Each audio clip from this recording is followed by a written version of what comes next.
Biden is calling for the complete destruction of our economy.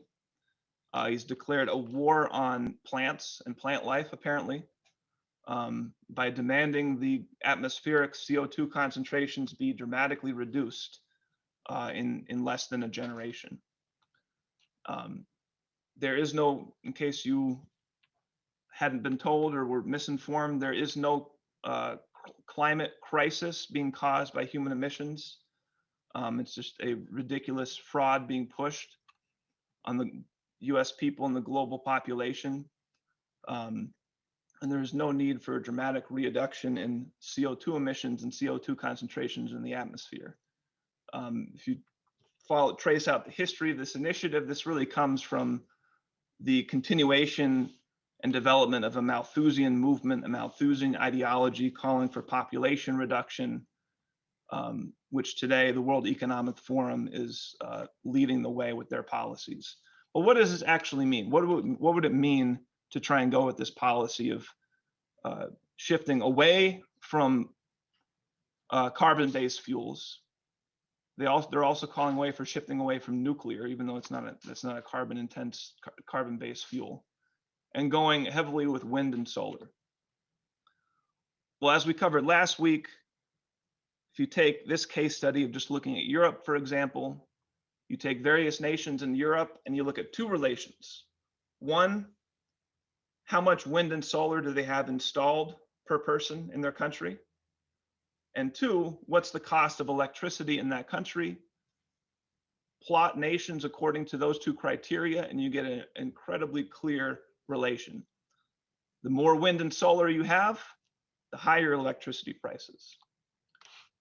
But again, going back to the theme for this discussion, as Mr. LaRouche said, which I quoted earlier already, what nearly all present economists fail to grasp is the physical economic realities underlying the statistics on the surface. So again, here we have a monetary expression of certain prices of energy in various countries throughout Europe. But what is that shadow of? What's the physical economic process underlying that? Well, you could start just by first principles, again, covering stuff we talked about last week a little bit. Wind and solar, inherently, nothing you can do about it. It's a low energy flux density source. Nothing you can do to change that. The amount of energy passing through a given area over a certain amount of time through solar radiation or wind compared to coal, oil, natural gas, and especially nuclear power is just incredibly low. The energy available per unit area is just low. Add to that, you have intermittency, variations, which adds the need for huge amounts of complexity, which leads to far higher physical costs to provide large-scale wind and solar. According to some studies that have been done, potentially 300 to 400 times more land is required to provide the same amount of electricity from wind and solar compared to nuclear. Right? Huge, huge difference. Again, energy flux density. The energy throughput per area per time is so low that you need large amounts of area to try and capture the energy you need and concentrate it, convert it to electricity, and so on. Well, this leads to far higher capital costs. This is information from a Department of Energy study from a few years ago, looking at just the tons, just going by weight, the tons of material required to produce electricity via various different power sources. I believe this study did it according to the life cycle of those energy production systems. So as you can see, nuclear, natural gas, coal, biomass is on here as well. The actual physical goods required to build systems, power generation plants, using these fuel sources is very, very low relative to hydro, which is mostly concrete.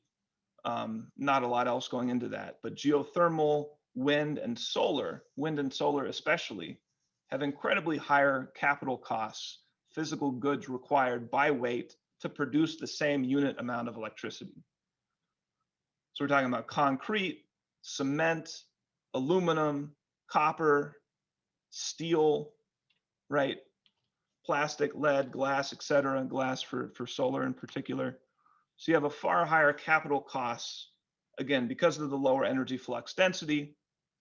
You have a much larger area you have to encompass and cover to capture the energy, bring it in, concentrate it, and so you end up having a far higher capital costs compared to nuclear, 10 to 15 times the material goods needed to produce the same amount of electricity.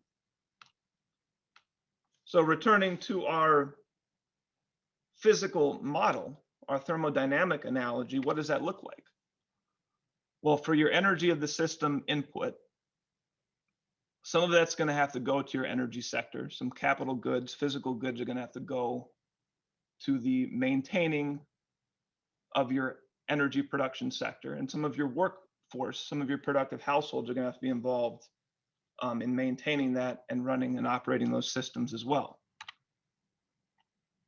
With a large scale shift to wind and solar, as you see attempting to be done in Europe, as you see being done in California, you have increasing prices, but that's a shadow of this physical process. To produce the same amount of electricity, of energy for your society requires a far higher capital goods input, a higher allocation of the energy of the system to provide the same unit amount of energy, right?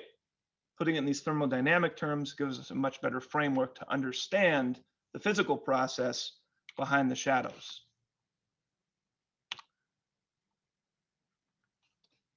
And I want to take a second, because we're going to come back to this, to really illustrate the importance of the energy sector per se, because this becomes a critical part of what we need to address to save the US economy. So I find this metric of energy consumption per person or per capita for an economy as a totality as a very useful measure of the energy intensity or energy flux density of an economy considered as a whole, of an economic territory considered as a unity. And when we say energy consumption per capita per person, that doesn't just mean what the average person consumes for themselves, what you might call the residential sector of the economy, right? As we see here with the illustration of US energy consumption over the last 70 plus years, the total energy consumption for the residential sector, right, for households, et cetera, individual personal use, has been less than 25%, maybe closer to 20% of the total energy consumption of the economy. You also have your industrial sector, transportation sector, commercial sector. So the point is, if you look at the total energy consumption for your economy as a whole and divide it by your population, you get a very interesting metric, what you might call the energy flux density of the economy as a whole.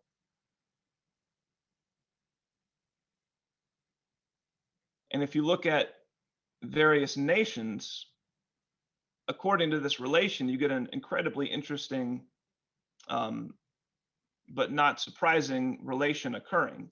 If you compare the energy flux density of individual countries in the terms we just identified, average energy consumption per capita for a country, and you compare that with any number of quality of life, mortality, various conditions of living metrics, you get the same relation.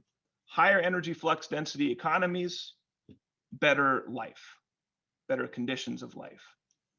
So in these graphs, what you see depicted, every dot is an individual country. We're on a logarithmic scale here. The lower, the horizontal axis is energy consumption per capita. And then here we're looking at the relation between that and life expectancy at birth for that given country. Very clear relation.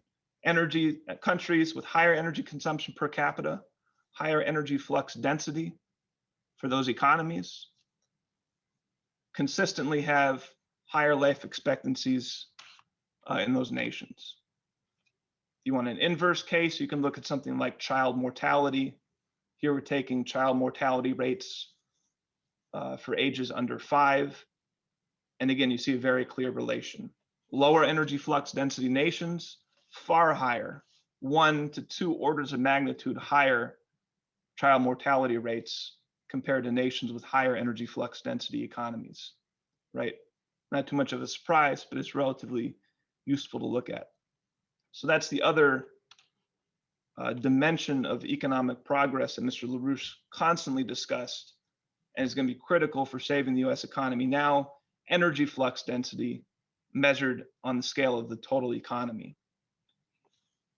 And progress is always associated with increasing energy flux density. So here we can see that with the history of the United States. In terms of total energy consumption per capita throughout the history of our country, if we leave aside muscle power, animal power, those things, and just go to combustible energy sources to start with, from until about 1850, the vast majority, or pretty much the entirety of the energy supply in this sense for the US economy was provided by wood and biomass burning. And wood has a certain energy density, has about 5 kilowatt hours of energy per kilogram, if you want the metrics, in terms of the energy density, the energy available in wood. But the energy consumption coming from wood following 1850 dropped off and began to be supplanted by the use of coal.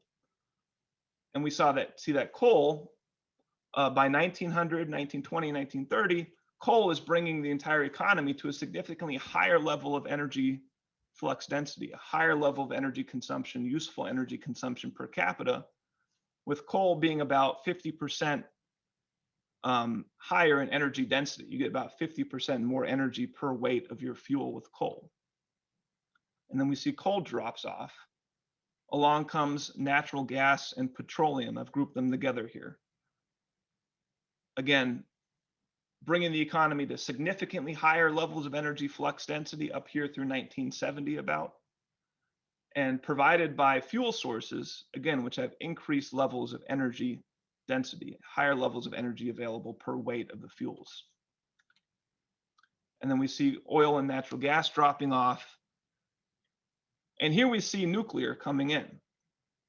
And what we see depicted here is what the expected energy consumption would be from nuclear power as forecast in the early 1960s by the John F. Kennedy administration. So they clearly showed a continuation of what had been a natural process of growth of development of the economy, going to higher and higher levels of energy flux density. But what actually happened was different. We can get into more of this in the Q&A and the discussion period. You saw a major flatlining and collapse of the energy consumption really since the early 1970s, corresponding with this triple curve process, the collapse of the physical economy of the United States, corresponding to the collapse of industry in the United States, the deindustrialization, and corresponding with the shift towards globalization, right? So you can directly see the collapse of the US economy as expressed in the failure to continue this energy flux density growth of the US economy. And again, to bring it back into these thermodynamic terms, right? Come back to our theme here. What's the framework in which you can actually understand the true science of economics, the true science of physical economy?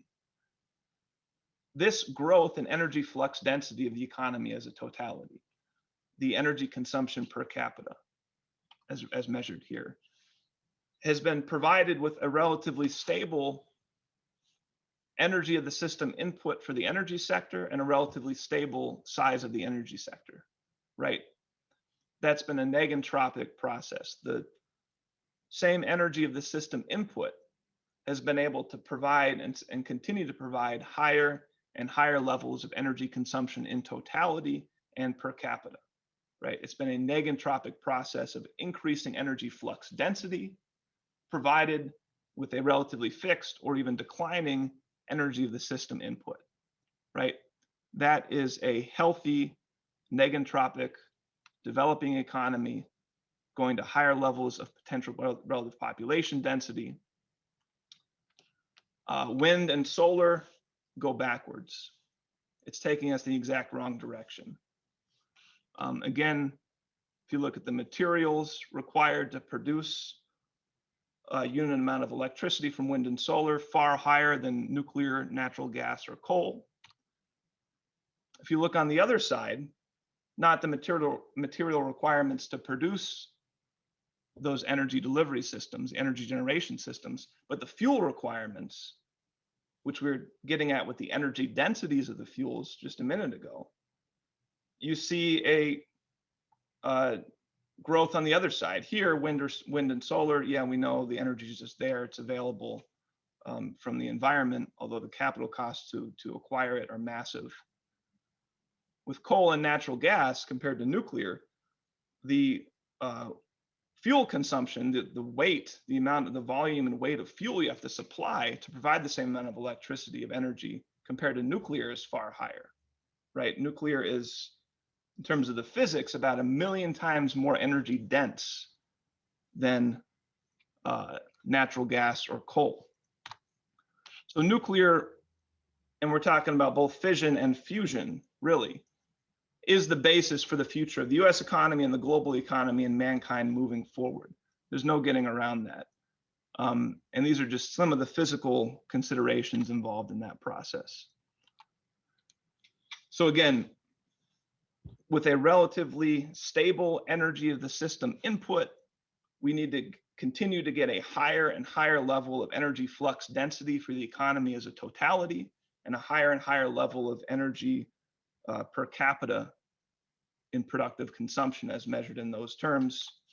And this is what we should be looking at over the next generation: a massive increase in nuclear fission power, a major program to rapidly bring fusion power online, and something like a 50 to 70% increase in the energy consumption per capita for the US economy as a totality over the next generation, to support advanced manufacturing, the rebuilding of the industrial base of the United States, and the building of all kinds of new advanced infrastructure. There's no getting around the necessity for this massive energy flux density increase.